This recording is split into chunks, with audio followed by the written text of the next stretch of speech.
오늘 함께 나눌 말씀 사무엘상 16장 1절에서 16절입니다. 사무엘상 16장 1절에서 16절입니다.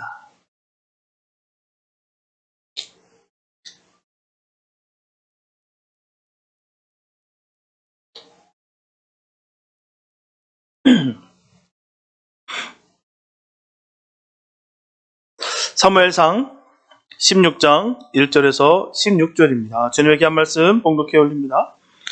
여호와께서 사무엘에게 이르시되 내가 이미 사울을 버려 이스라엘 왕이 되지 못하게 하였거늘 내가 그를 위하여 언제까지 슬퍼하겠느냐. 너는 기름을 뿔에 채워 가지고 가라. 내가 너를 베들레헴 사람 이새에게로 보내리니 이는 내가 그 아들 중에서 한 왕을 예선하였음이니라. 사무엘이 가로되 내가 어찌 갈 수 있으리까. 사울이 들으면 나를 죽이리이다. 여호와께서 가라사대 너는 암송아지를 끌고 가서 말하기를 내가 여호와께 제사를 드리러 왔다 하고 이새를 제사에 청하라. 내가 너의 행할 일을 가르치리니 내가 내게 알게 하는 자에게 나를 위하여 기름을 부을지니라. 사무엘이 여호와의 말씀대로 행하여 베들레헴의 이름에 성읍 장로들이 떨며 그를 영접하여 가로되 평강을 위하여 오시나이까. 가로되 평강을 위함이니이다. 내가 여호와께 제사하러 왔으니 스스로 성결케 하고 와서 나와 함께 제사하자고 이새와 그 아들들을 성결케 하고 제사에 청하니라. 그들이 오매 사무엘이 엘리압을 보고 마음에 이르기를 여호와의 기름 부으실 자가 과연 그 앞에 있도다 하였더니 여호와께서 사무엘에게 이르시되 그 용모와 신장을 보지 말라. 내가 이미 그를 버렸노라. 나의 보는 것은 사람과 같지 아니하니 사람은 외모를 보거니와 나 여호와는 중심을 보느니라. 이새가 아비나답을 불러 사무엘의 앞을 지나게 하며 사무엘이 가로되 이도 여호와께서 택하지 아니하셨느니라. 이새가 산마로 지나게 하며 사무엘이 가로되 이도 여호와께서 택하지 아니하셨느니라. 이새가 그 아들 7으로 다 사무엘 앞을 지나게 하나 사무엘이 이새에게 이르되 여호와께서 이들을 택하지 아니하셨느니라 하고 또 이새에게 이르되 내 아들들이 다 여기 있느냐. 이새가 가로되 아직 말째가 남았는데 그가 양을 지키나이다. 사무엘이 이새에게 이르되 보내어 그를 데려오라. 그가 여기 오기까지는 우리가 식사 자리에 앉지 아니하겠노라. 이에 보내어 그를 데려오매 그의 빛이 붉고 눈이 빼어나고 얼굴이 아름답더라. 여호와께서 가라사대 이가 그니 일어나 기름을 부어라. 사무엘이 기름불을 취하여 그 형제 중에서 그에게 부었더니 이날 이후로 다윗이 여호와의 신에게 크게 감동되느라. 사무엘이 떠나서 라마로 가니라. 여호와의 신이 사울에게서 떠나고 여호와의 부르신 악신이 그를 번뇌케 한지라. 사울의 신하들이 그에게 이르되 보소서 하나님의 부르신 악신이 왕을 번뇌케 한즉 원컨대 우리 주는 주의 앞에 모시는 신에게 명하여 수금 잘 탈 줄 아는 사람을 구하게 하소서. 하나님의 부르신 악신의 왕에게 이를 때 그가 손으로 타면 왕이 나으시리이다. 아멘. 오늘 본문을 보게 되면 사무엘 선지자가 사울 왕으로 인해서 무척 슬퍼하고 있어요. 슬픔에 잠겨 있습니다. 그 이유는 왜일까요? 왜 그가 슬퍼하고 있을까요? 사울 왕이 여호와 앞에서 불순종함으로 말미암아 여호와께서 그를 왕으로 세우신 것을 아파하셨기 때문입니다. 그때 하나님께서 사무엘 선지자에게 나타나셨어요. 그리고 하나님께서는 새 왕을 다시 세우기 위해서 사무엘 선지자에게 베들레헴을 방문할 것을 명령하셨어요. 오늘 본문에서 베들레헴으로 가라고 명하신 그 하나님의 말씀 통해서 오늘 우리에게 말씀하시고자 하는 하나님의 뜻을 우리가 살펴보며 함께 은혜를 나누겠습니다. 본문 1절에 보면 여호와께서 사무엘에게 이르시되 내가 이미 사울을 버려 이스라엘 왕이 되지 못하게 하거늘 네가 그를 위하여 언제까지 슬퍼하겠냐. 너는 기름에 뿔에 채워가지고 가라. 내가 너를 베들레헴 사람 이새에게로 보내리니 이는 내가 그 아들 중에서 한 왕을 예선하였습니다. 이렇게 본문을 보게 되면 사울이 왕의 자리에서 박탈당한 사건으로 아직까지 슬픔에서 벗어나지 못하고 있는 사무엘의 모습을 잘 발견할 수 있어요. 사무엘이 사울을 위해서 이토록 오래 슬퍼하고 있었던 그 이유는요. 사울은 참 대단한 인물이었습니다. 암몬 나하스가 쳐들어왔을 때 모든 이스라엘 백성들을 규합시켰어요. 아무것도 아닌 다 흩어졌던 명목만 있었던 힘이 없었던 그 이스라엘 백성들을 하나로 규합시킬 정도로 그는 지도력이 있었습니다. 명철함이 있었다는 것이죠. 훌륭한 왕으로서의 자질이 충분했었습니다. 그리고 그의 용맹과 외모를 표현하기를 사울은 키가 모든 백성들 중에서 어깨 하나 높이가 더 크다고 말씀하고 있으며 기골이 장대하고 모든 면에서 탁월하다고 한다는 준수하다는 그 말을 들었습니다. 1점 사무엘은 사울을 향한 개인적인 사랑과 애착이 있었어요. 자기 마음에 쏙 들었던 사람이었습니다. 그래서 인간적으로 완벽에 가까운 사울이 하나님을 바로 순종하지 못하고 죄악을 범한 일에 대한 슬픔이 또한 그 실망이 사무엘에게 너무나도 큰 슬픔이었다는 것이죠. 정말 너무나도 아낀 사람이 정말 믿었던 사람으로 하여금 배신당하게 되면 너무나 큰 고통입니다. 사랑을 준 만큼, 애착을 가진 만큼, 더 내 모든 것을 다 빼어준 만큼 상처받게 됐다는 것이죠. 항상 주변에 있는 사람에게 당하게 되었다는 사실입니다. 멀리 있는 사람한테 배신당할 일 없어요. 가장 가깝고 가장 믿을만하고 가장 아끼고 함께한 사람에게 배신당하고 상처받는다는 것입니다. 그렇다고 해서 우리가 주변을 다 무자르듯이 자르면 외롭게 됩니다. 자르는 게 아니에요. 그래서 하나님을 믿는 우리들은 그 영혼을 보고 끝까지 사랑해 주는 거예요. 뭔가 대가를 바라고 뭔가 얻기 위해서 내가 사랑해 주는 것이 아니라 아낌없이 주는 것입니다. 왜요? 아낌없이 주님으로 인해 내가 사랑받았기 때문에 그 사랑을 주는 거예요. 믿어주고 격려해주고 사랑해주는 것, 그게 답니다. 내가 부담스러워하면 상대방도 부담스럽게 되어 있다는 것이죠. 그냥 아낌없이 내가 의도치 않고 순수하게 그냥 사랑하는 거예요. 우리는 사랑만 하면 됩니다. 나머지는 하나님께서 계산하신다는 거예요. 내가 무언가를 그걸 통해서 얻으려 하는 생각 조금도 갖지 마시고 그냥 주님 안에서 사랑 마음껏 하시고 그 나머지는 주님께서 분명히 신원하시고 채워주시고 복 주실 것을 믿으시고 우리는 주님께서 원하시는 그 기쁨으로 사랑하는 것만면 됩니다. 본문 2절을 보게 되면 사무엘이 가로되 내가 어찌 갈 수 있으리까 사울이 들으면 나를 죽이리이다. 여호와께서 가라사대 너는 암송아지를 끌고 와서 말하기를 내가 여호와께 제사를 드리러 왔다 하라. 하나님께서 사무엘에게 이세에게 가서 그의 아들 중에서 왕을 세우라고 말씀하고 있어요. 참 불편한 말씀하고 있습니다. 버젓이 왕이 살아있는데도 불구하고 왕이 세우러서 기름 부어 가라고 전하고 있는 것이죠. 그래서 그의 대답은 내가 어찌 갈 수 있으리까 라고 좀 전하고 있습니다. 하나님 앞에 부정적인 답변하고 있어요. 그 이유가 뭘까요? 사울이 들으면 나를 죽일 것입니다 라고 전하고 있어요. 본문 14절에 보면 지금의 사울의 상태를 잘 알 수가 있습니다. 어떤 형편인지 여호와 신이 사울에게서 떠나고 여호와의 부르신 악신이 그를 번뇌케 한지라. 지금 사울의 상태가 이렇습니다.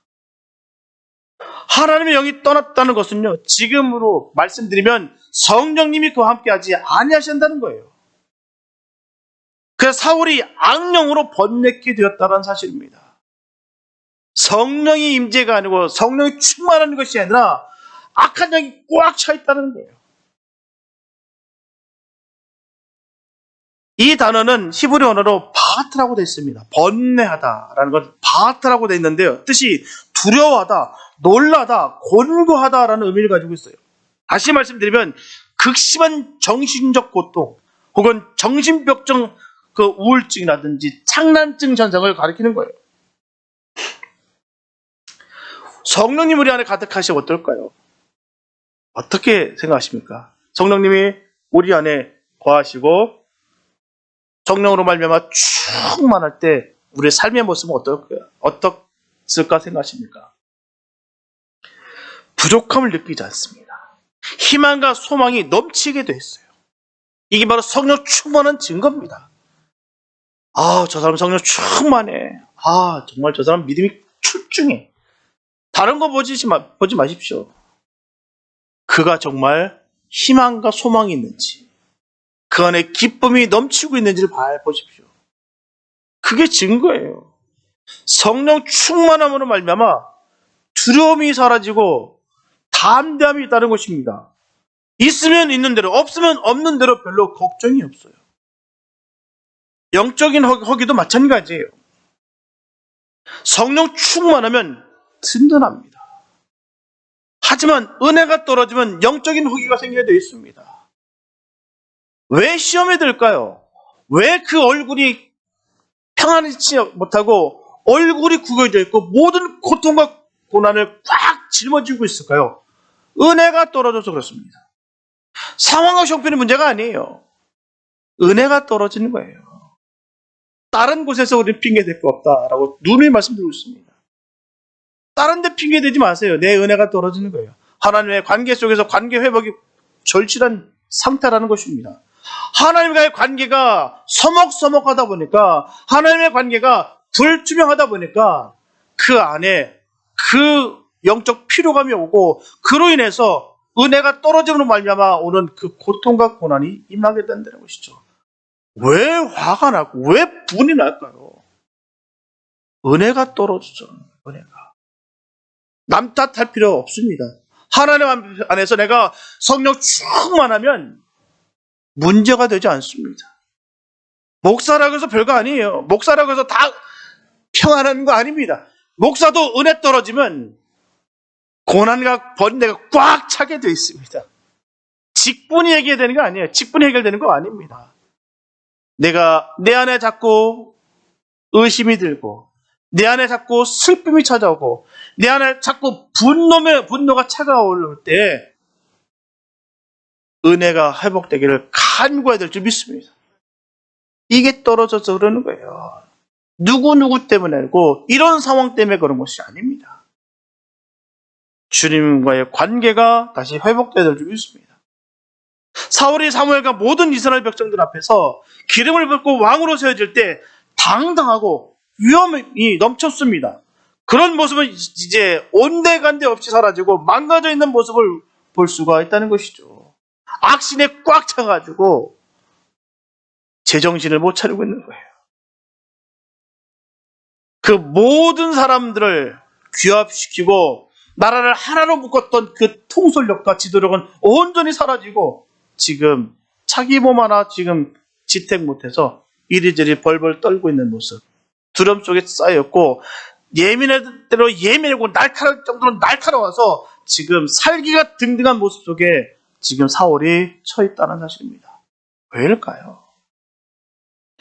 누가복음 11장 26절에 보면 이에 가서 저보다 더 악한 귀신 7을 데리고 들어가서 거하니 그 사람의 나중 형편이 전보다 더 심하게 됐느니라. 깨끗이 청소되어 있으니 악한 귀신이 더 많이 들어왔다는 거예요. 내 안에서 귀신이 떨어져 나갔다고 해서 그걸로 만족하고 끝나는 것이 아닙니다. 늘 난 성령 충만해야 되고 늘 은혜가 늘 임해야 될 줄 믿습니다. 그래야 되는 거예요. 믿음 생활, 신앙 생활은 거기 있는 것입니다. 한 번, 몇 번 내가 영적인 체험했다고 그게 끝인 게 아니에요. 누누이 말씀드리지만 비결과 비법은요, 다른 데서 찾는 게 아닙니다. 바로 주님과의 교통 속에서 그 은혜로 인하여 내가 채워지는 거예요. 내가 온전히 예수를 믿음으로 말미암아 천국 가는 것이지 내가 무엇인가 비법을 배워서 천국 가는 거 아닙니다. 여기는 무림 강호가 아니에요. 신앙생활은 무림 강호, 내가 강호에 가서 내가 무슨 분파에서 내가 그 무술을 연마해서 내가 이 강호를 내가 휘어잡으리라, 그런 거 아닙니다. 오직 예수예요. 내가 예수를 믿음으로 말미암아 구원받는 거고 능력받는 것이지 비법 배우는 거 아닙니다. 자꾸 우리가 본질을 상실돼 버리니까 자꾸 이상한 것들에서 우리가 혼탁한 영이 자꾸 들어오고 흔들린다는 사실입니다. 이렇게 성령님이 우리에게서 떠나면 바로 어둠의 권세가 우리를 이전보다도 더욱더 우겨싸게 된다는 거예요. 어찌되었던 사울은 아직까지는 이스라엘의 실제적인 왕이었습니다. 미치광이 됐는데도 불구하고 그는 아직도 왕이에요. 그가 예전에는 사무엘을 두려워하고 존경했지만 지금은 그가 악신에게 지배당하고 있기 때문에 만약에 다른 사람을 기름 부어서 왕으로 세운다면 아주 포악하고 광기에 차 있는 현 상황 속에서 비춰볼 때 사울은 사무엘을 죽이고도 남습니다. 그래서 사무엘은 사울에 대한 보복을 두려웠어요. 보면 3절과 4절에 보면 이새를 제사에 청하라. 내가 너의 행할 일을 가르치리니 내가 내게 알게 하는 자에게 나를 위하여 기름을 부을지니라. 사무엘이 여호와의 말씀대로 행하여 베들레헴의 이름에 성읍 장로들이 떨며 그를 영접하여 거르되 평강을 위하여 오시나이까.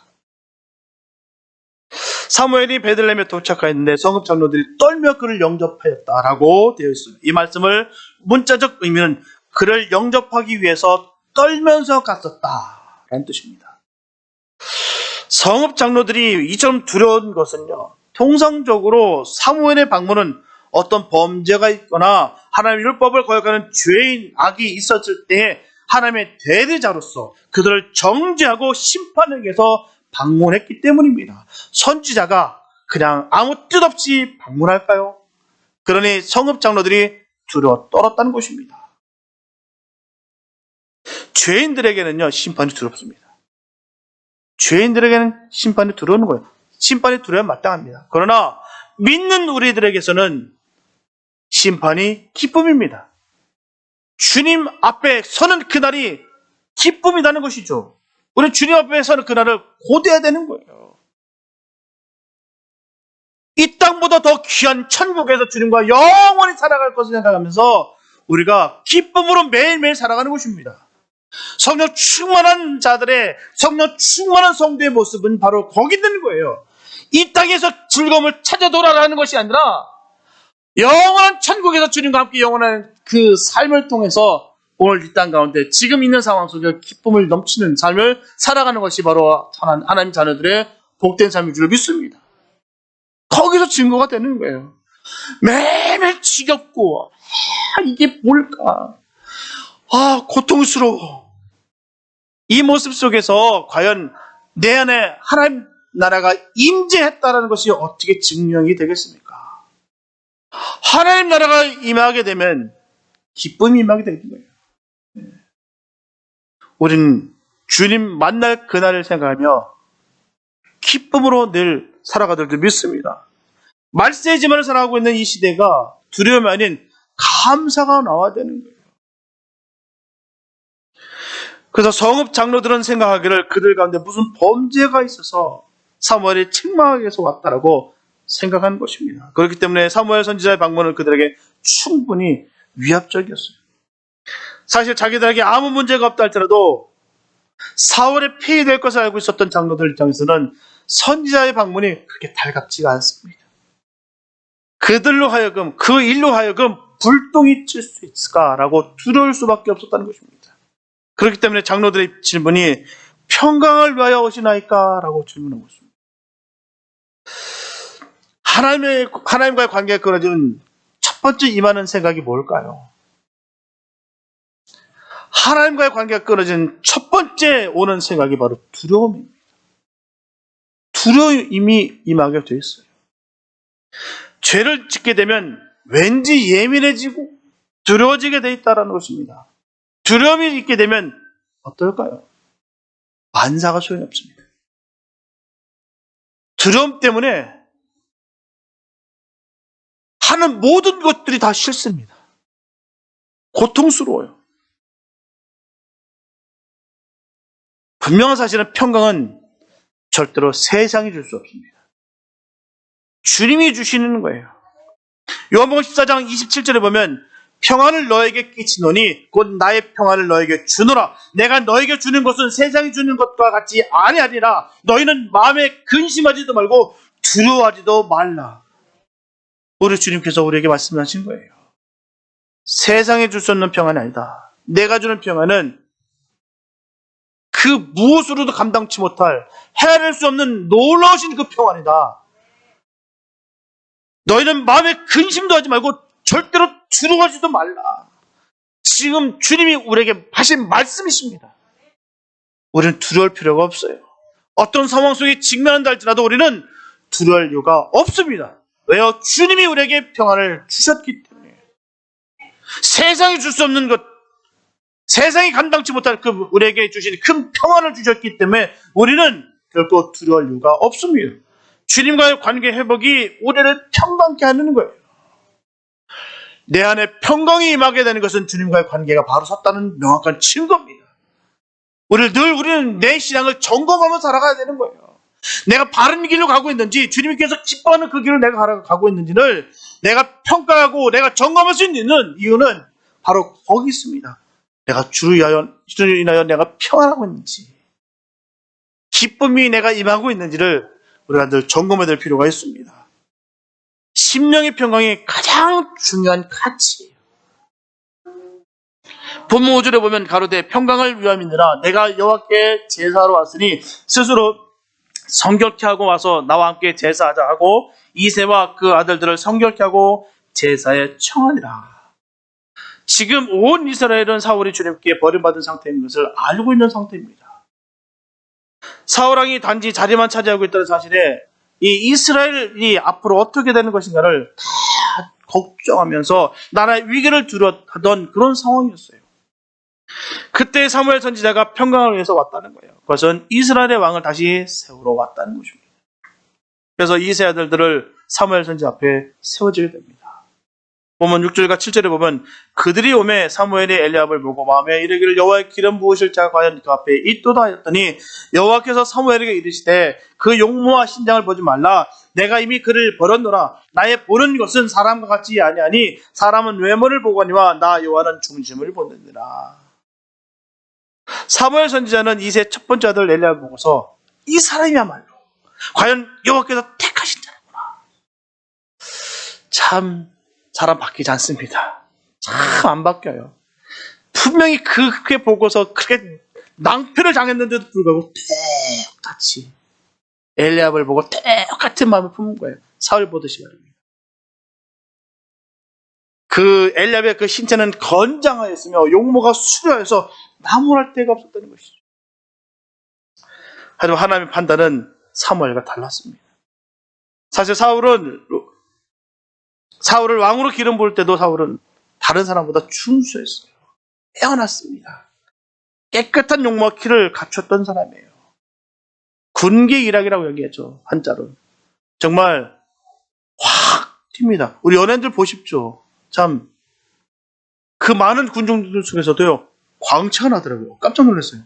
사람이 아우라가 이렇게 생기는구나. 딱 띄더라고요. 잘생겼더라고요. 정말 일반 사람들과는 다르더라고요. 그게 사람의 눈인가 봅니다. 자꾸 시선이 가는 거. 하지만 사울은 불신앙으로 말미암아 하나님의 설명시켰고요. 사무엘을 슬프게 만들어 말았어요. 하지만 사무엘은 그럼에도 불구하고 다시 왕에게 기름 붓기 위해서 여전히 신체와 용모를 따지고 있다는 거예요. 그것은 인간적인 판단이었고요. 하나님께서 원하지 않는 판단이었습니다. 그래서 하나님께서는 사무엘에게 그의 용모와 키를 보지 말라. 내가 이미 그를 버렸노라. 내가 보는 것은 사람과 같지 아니하니 사람은 외모를 보거니와 나 여호와는 중심을 보느니라. 이 말씀으로 이스라엘의 새 왕을 뽑는 기준이 무엇인가를 톡톡히 알려주셨어요. 이렇게 하나님께서 인간의 중심을 보십니다. 다시 말씀드리면 사람은 눈으로 보거니와 여호와는 중심으로 보신다는 거예요. 여기서 눈으로라는 표현은 외적인 용모에 끌려서 판단하는 사물의 현상에 대한 판단을 말하는 거예요. 그것은 그 사람의 지위와 재산과 학력과 재능 등을 꺼낸 사람들은 그 사람의 가치로 판단하게 되어 있습니다. 하지만 하나님께서는 외적인 것에 좌우되지 아니하시고 그 사람의 중심 마음을 보시고 선택하신다는 거예요. 그래서 하나님께서는 인간의 모든 생각과 감정의 근본을 보신다는 말입니다. 얼마나 감사한지요. 우리의 중심을 보시고 우리를 선택해 주신다. 우리가 삶의 모습 속에서 우리가 행위로서 구원을 받는다고 한다면 생각만 해도 끔찍합니다. 할 수가 없어요. 어느 누구도 행위로서는 구원받을 수가 없습니다. 완벽할 수가 없다는 것이죠. 그런데 주님은 그 주님을 사랑하는 그 마음 가운데, 그 믿음 가운데 우리를 구원시켜 주시다는 것이죠. 하나님께서 사무엘에게 이새에게 가서 왕이 있다고 말씀하셨을 때부터 이미 하나님은 청하셨어요.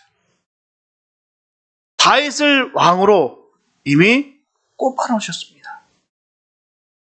그렇다면 하나님께서 순간적인 기분으로 정하라고 하신 것이 아닙니다. 아니면 모르고 계셨다는 거예요. 그날 보고 테스트해보고 그때서야 비로소 정하시겠냐라는 것이죠. 미리 예비하시고 미리 정하시고 계셨어요. 하지만 사무엘에게 다윗을 보기 전에 7명의 아들들을 보게끔 하신 것은요, 왜일까요? 굳이 딱 찔러서 다윗에게 가서 기름 부어라 말씀하셨으면 되는데 왜 그렇지 아니하시고 그 7의 아들을 다 보게 하셨을까요? 바로 하나님의 시선과 사람의 시선이 다르다는 것을 깨닫게 하기 위한 것입니다. 하나님께서 즉흥적으로 하시는 것이 아니에요. 몰라서도 아닙니다. 보고 깨닫기 원해서 그렇게 다 보라고 하시는 거예요. 왜요? 그 일을 통하여 우리도 말씀을 보면서 깨닫게 하기 위함인 것입니다. 이거 봐라. 너희들이 보는 눈과 내가 보는 눈은 다르다. 그 답을 가르쳐 주기 위해서 사무엘로 하여금 그 7의 아들들을 다 보게 하신 것입니다. 절대로 눈에 보이는 것이 전부가 아니에요. 순간적인 생각과 판단으로 실수할 수가 있다는 것입니다. 하나님의 생각을 찾아내는 것이 바로 기도의 제목인 거예요. 우리가 기도할 때마다 주님의 뜻을 찾아내는 거예요. 누구의 주님의 뜻이 무엇일까? 주님이 원하신 바가 무엇이며 주님이 기뻐하시는 바가 무엇인가를 늘 찾고 간구하는 것이 바로 성도들의 삶의 모습일 줄 믿습니다. 거기 있는 거예요. 잠언서 10장 20절에 보면 의인의 혀는 수는과 같거니와 악인의 마음은 가치가 적으니라. 이렇게 하나님만을 바라보고 살아가는 사람들은 그 마음이 하나님 보시기에 합당함으로 매일을 은혜 가운데 살아갑니다. 하나님께서는 사울을 선택했던 기준과 형식을 버리셨어요. 사람들의 눈에 너무나 좋게 보이던 기준이 바로 외형적인 면입니다. 그래서 오늘날도 하나님은 외형으로 일하는 것을 싫어하세요. 뭔가 보여지기 무슨 보험 팔듯이 실적주의, 주님께서 바라신 바가 아닙니다. 크기와 숫자로 계산하는 것을 원치 아니하신다는 거예요. 하나님의 사역은 자꾸 크고가 없고요, 온전히 하나님의 은혜로 하기를 원하신다는 거예요. 하나님의 은혜로 하시길 축복합니다. 나의 기준과 내 생각에 골똘하게 들어가는 것이 아니라 바로 온전히 하나님의 은혜 가운데 뜻을 이루어가게 되시길 축복합니다. 주님께서 원하신다는 걸 거기 있는 거예요. 하지만 사람들은 번듯하고 큰 것을 말합니다. 훤출하고 잘생기고 이쁘고 화려하고 큰 것을 말해요. 그것이 바로 이스라엘 백성들이 사울을 선택한 기준이었다는 것입니다. 저 정도 돼야 우리 왕정 되지. 저 정도는 잘생겨야지. 저 정도는 키가 커야지. 저 정도는 총명해야지. 저 정도는 좀 번듯해야지 우리 왕이 되지라고 사울을 왕으로 꼽았다는 것입니다. 하나님 외형을 버리시고 중심을 선택하셨어요.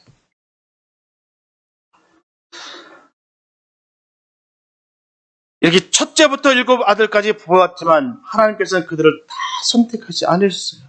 그 다음에 사무엘이 이새에게 질문하기를 이 아들들이 끝이냐고 물어보니 그때서야 막내 아들이 있다고 밝히는 거예요. 여기서 막내라는 말은 말째라고 하는 그 말은 마지막 아들이라는 말을 말하는 것이 아닙니다. 막내라는 뜻만 있는 것이 아니에요. 히브리 언어로 하카톤이라고 쓰고 있는데요. 뜻은 자그마한, 작은 사람, 하찮다라는 뜻을 가지고 있습니다. 다시 말씀드리면 중요하지 않는 사람을 말하는 건 별 볼 일 없는다라는 뜻입니다. 이새는 생각했습니다. 7의 아들 중에서 분명히 뽑힐 것이다. 뽑힐 것이다라고 확신을 가지고 있었어요. 왜요? 자신이 생각하기에는 다윗보다는 7의 아들들이 더욱더 번듯하고 더 좋아 보였습니다. 더 나타내 보기 더 있어 보였다는 것이죠. 그래서 주의 일은 자신의 확신으로 하는 것이 아니에요. 하나님의 생각이 다를 수가 있다는 것입니다. 그렇기 때문에 하나님의 뜻을 찾는 것이 중요한 거예요. 자기 멋대로, 자기 원하는 데, 자기 생각대로 그냥 즉흥적으로 하는 것이 얼마나 많은지 모릅니다. 그러다 낭패 보는 거예요. 이스라엘도 한국과 비슷하게 장자 중심의 사회였어요. 그래서 막내라는 개념은 항상 천덕꾸러기 취급을 당합니다. 그런 아들을 기다리기 위해서 이 사무엘은 식사도 거부하고 기다렸어요. 보면 12절과 13절에 보면 이에 보내 그를 데려오매 그의 빛이 붉고 눈이 빼어나고 얼굴이 아름답더라. 여호와께서 가라사대 이가 그니 일어나 기름을 부어라. 사무엘이 기름 뿔을 쥐어 그 형제 중에서 그에게 부었더니 이날 이후로 다윗이 여호와의 신에게 크게 감동된더라. 사무엘이 떠나서 라마로 가니라. 이렇게 사무엘이 다윗을 기다리는 결과 하나님께서 앞으로 예비한 왕이 바로 다윗인 것을 알려주십니다.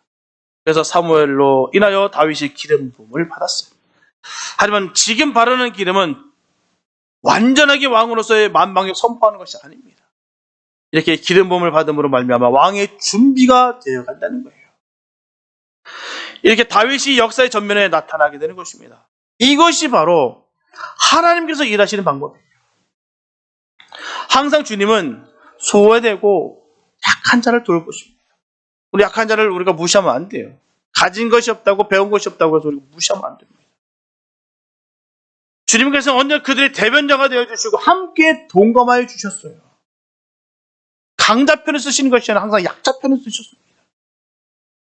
태어나실 때부터 어떻게 태어나셨습니까? 예수님께서도 태어나실 때 변두리 그 베들레헴에서 태어나셨어요. 동방의 백성들이 왕을 찾으러 어디로 갑니까? 수도였던 바로 예루살렘에 갔어요. 분명히 왕이라면 예루살렘에 왔을 것이다라고 그렇게 생각했습니다. 그러나 그곳에 안 계셨고요. 베들레헴에서 나셨습니다. 그리고 잘하시는 곳은 어떻습니까? 가난하고 질병이 가득하고 저주받은 땅 바로 나사렛이었어요. 오죽하면 다 천대받는 그곳에서 어찌 선한 것이 날 수 있겠느냐라고 아주 당당하게 얘기했던 곳이 바로 나사렛이에요.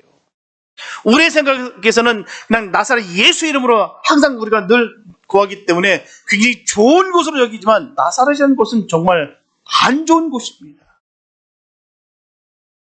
모든 사람들로부터 버림받은 사람 모여서 살았던 곳이 어디였습니까? 배단이었어요. 병든 자들, 정말 불결한 자들, 같이 함께하기 묻지 못하는 사람들이 모여 사는 곳이 바로 배단이었는데 우리 주님께서 가장 좋아하셨던 아꼈던 장소가 바로 배단이었어요. 그들과 함께 어울리셨고 함께 기숙하셨고 식사하셨고 거기서 사랑을 나누셨고 마지막까지 계셨던 곳이 바로 배단이었습니다. 우리는 주님이 기뻐하는 일이 무엇인지를 바로 깨달아야 되는 거예요. 연약하고 힘없는 그들에게 주님의 사랑을 전해드릴 줄 믿습니다. 주님이 그렇게 하셨기 때문에 하는 거예요. 우리가 모든 기준은 예수입니다. 우리 믿음 생활하면서 다른 것이 아니에요. 바로 예수예요. 예수님께서 어떤 생각을 하셨고 예수님의 정신이 무엇인지를 깨닫는 것이 바로 성령 충만한 자의 모습인 줄로 믿습니다. 예수님의 삶의 모습을 닮아가는 거예요. 예수님께서 새벽 미명에 기도하셨기 때문에 우리가 새벽에 나와서 기도하는 거고요. 주님께서 약한 자를 들어 사용하셨고 함께 하셨기 때문에 우리가 약한 자를 위해서 헌신하고 섬기는 거예요. 그 십자가를 지고 피를 흘리시면서 주님께서 죽으셨기에 우리도 그 십자가의 길을 걷는 것입니다. 모든 기준은 예수입니다.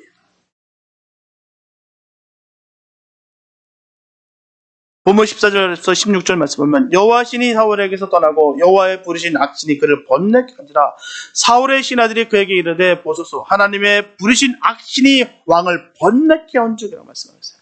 하나님은 다윗을 기름 부으시고 첫 번째 그를 훈련시키셨습니다. 그런데 바로 그 일이 무엇일까요? 바로 사울 왕을 섬기는 것이었어요. 이렇게 하나님은 엘리 제사장 밑에 사무엘을 두었던 것과 마찬가지로 다윗을 악한 왕 사울 왕의 수검을 타는 사람으로 있게 하셨어요. 이것이 하나님께서 일하시는 방법이라는 거예요. 늘 보십시오. 성경에서 어떻게 하나님께서 일하시는 것을 우리는 성경을 그냥 보는 것이 아니에요. 하나님을 찾고 구하며 하나님께서 무엇을 원하시며 하나님께서 어떻게 일하셨는가를 우리가 말씀을 통해서 찾아내는 거예요. 하나님께서의 방법이 이런 방법이었습니다. 하나님의 일을 맡기고 싶은 사람에게 항상 편하고 안락한 환경에서 있게 하시지 않으신다는 거예요. 광야로 푹 담궈버립니다. 바로 광야가 원어적 의미가 주님을 만나는 장소, 그런 의미를 가지고 있어요. 광야가 뭐가 있을까요? 아무것도 없습니다. 의지할 만한 것이 아무것도 없어요. 그곳에서 주님을 의지하는 것입니다. 우리 삶에도 마찬가지예요. 우리 삶 가운데도 광야가 있어야 돼요. 온전히 주님을 만나는 장소가 있어야 될 믿습니다. 주님은 그 힘들고 어려운 가운데 그 하나님의 뜻을 알게 하신다는 거예요. 다윗은 양을 칠 때 수금을 타면서 힘들고 서러운 시간을 보냈습니다. 밤이슬을 맞으면서 하늘을 바라보면서 노래와 시를 쓰고 그 추위와 어둠과 공포 속에서 하나님을 온전히 묵상하면서 영성이 길러졌어요. 철저하게 주님 바라보는 삶의 모습으로 되었다는 것이죠. 비록 고통과 아픔의 시간이었지만 그 시간이 결코 헛된 것이 아니라 그 시간을 견뎌내니 이처럼 하나님께 쓰임받는 역사가 이루어졌다는 것입니다. 저런들도 그런 은혜가 있게 되시 축복합니다. 우리 음악을 들어보면 얼마나 편안합니까? 참 마음이 차분해져요. 그런데 음악을 한 저 입장에서는 그 음악을 만들기 위해서는 처절한 노력이 필요하고 고통이 따릅니다. 정말 하나하나 얻기 위해서, 하이노트를 하나하나 얻기 위해서 제가 예전에 말씀드렸다시피 때려부신 피아노만 해도 수십 대입니다. 너무너무 힘들어요. 노트 하나하나를 정복하는 거예요. 그래서 저는 그 가운데 얻어졌던 게 있어요. 음악만 딱 들어도 그 사람이 어떤 사람인지 딱 맞춰줍니다. 어떤 생각인지, 어떤 성격인지 딱 맞춰져요. 그럼 말소리만 들어도 이 사람이 노래를 잘한다 못한다를 딱 알 수 있습니다. 그 음악에 그 사람의 모든 것이 다 들어가 있어요. 담겨 있습니다. 그 사람의 정서와 생각들이 묻어져 나오는 거예요. 감정과 생각과 내면의 깊은 곳에 있는 것이 배어나오게 되어 있다는 것이죠. 뼈를 깎는 노력과 고통으로 얻어진 결과였다는 것입니다. 굶어본 사람이 배고픔에 대해서 알 수가 있고요. 상처를 받아봐야 아픈 사람의 고통을 우리가 알 수가 있어요. 예술은 자신이 알고 있는 감정을 표현하는 것입니다. 외로움을 달래려고 했던 그 악기도 하나로 다윗은 궁궐에 뽑혀갔어요. 그 광야에서 그 주님을 바라보면서 묵상하면서 수금을 쳤던 그 일로 인하여 하나님께서 들어 사용하셨다는 거예요. 다윗의 궁궐의 입성은 바로 왕으로서의 준비 과정이었습니다. 하나님이 주시는 외로움과 기다림을 하나님께 쓰임받기에 준비되어지는 시간이에요. 하나님 절대로 준비시켜서 사용하신다는 것을 명심하시기 바랍니다. 슈퍼스타 뽑아서 쓰지 않으세요. 깎으시고 만드셔서 하나님의 일꾼 삼으신다는 것입니다. 깎아가고 빚어가는 그 시간이 얼마나 고통스러울까요? 그러나 그 고통을 견디고 인내함으로 말미암아 하나님의 일꾼이 되는 거예요. 자꾸 번듯한 거, 드러나는 거, 화려한 것 쫓다 보니까 진정 주님의 일꾼들이 되지 못하고 자꾸 자기 이름도 나타나는 곳에 자꾸 줄 서 있는 것입니다. 주님께서는 그곳에 관심 없어요.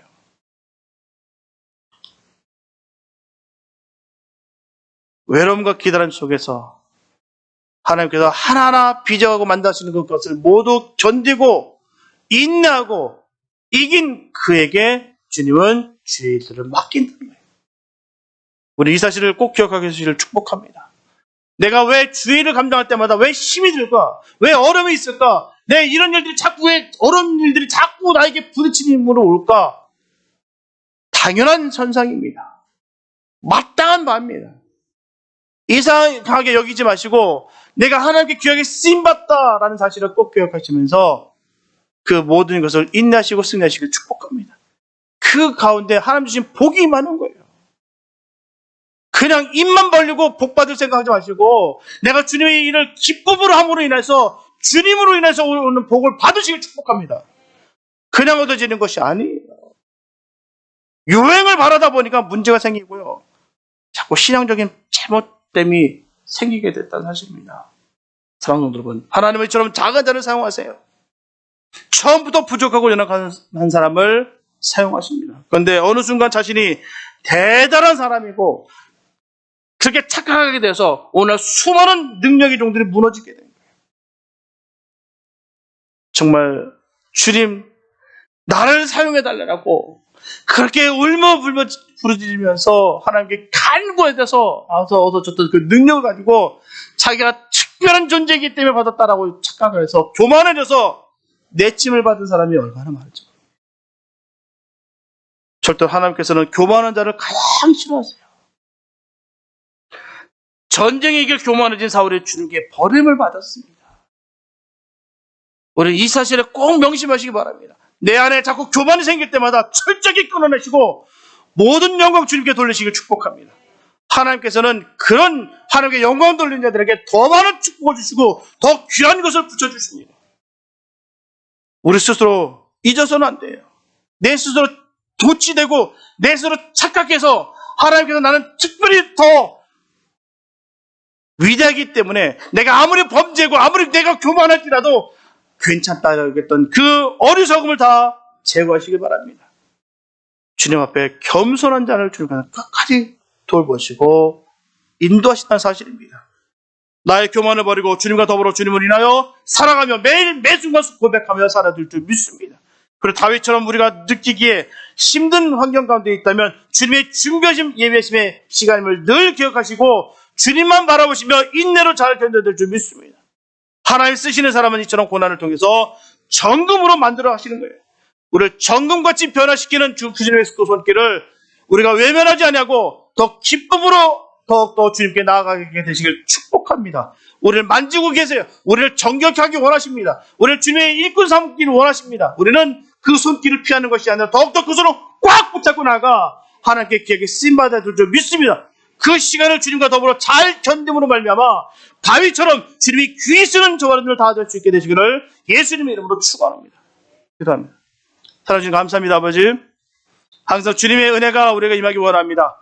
나의 잘못된 생각들 주님 걷어주시옵시고 늘 겸손하게 하나님 주신 것에 감사하며 주님 영광 돌릴 수 있는 복된 우리들 다 되게 하여 주시옵소서. 주님으로 인하여 오는 평강과 평안이 늘 넘치게 하여 주시옵시고 세상이 줄 수 없는 감당치 못할 그 사랑과 믿음으로 말미암아 어느 때일지라도 하나님 그 믿음 가운데 우리가 승리케 하여 주시옵소서. 온전히 주님께서 막아주시고 지켜주실 때 큰 은혜와 능력이 임할 줄로 믿습니다. 주님 우리를 저로 사용하여 주시옵소서. 우리를 날카롭게 예민하게 세밀하게 조율하여 주셔서 그 어떤 것일지라도 악한 것을 배울 수 있는 아버지 주님 강철 같은 의의 병기들 되게 하여 주시옵소서. 주님께서 정결하게 우리를 변화시켜 주시고 온전히 순결한 신부의 삶을 살아갈 수 있는 복된 우리가 될 수 있도록 은혜 베풀어 주시옵소서. 주께서 인도하심을 믿사고 우리를 원하신 예수님의 이름이 됐습니다.